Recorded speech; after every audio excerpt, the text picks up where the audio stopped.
مقدر ہے زمانہ تیرا تیرا ماں دیکھ نہ پائی علی اکبر تیرا صحرا دیکھ نہ پائی علی اکبر تیرا صحرا بڑی دیر میں جا کر میرا وعدہ نہ بھلانا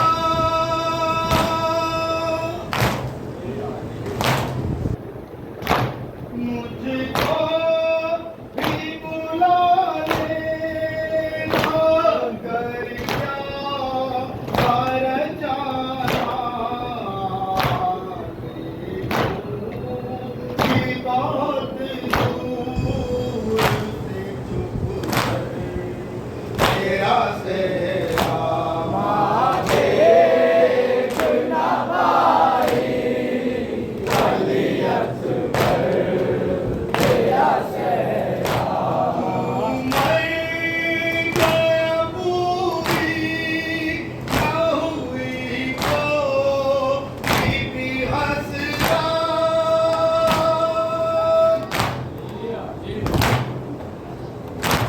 تیرا جگر سے مجھے اتنی زیادہ میں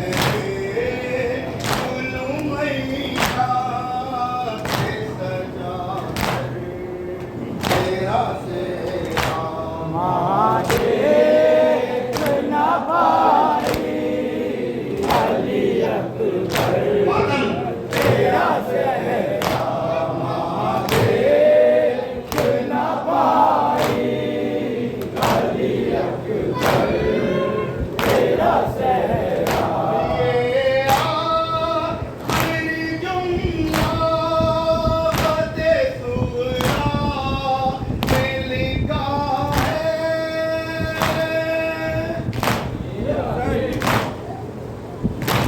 تو کسے لوٹائے میری ہاتھ سے دعا ہے اللہ دکھا دے تیرا صحرا ماں دیکھ نہ پائی علی اکبر تیرا صحرا سلام سیدنا حسین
شفا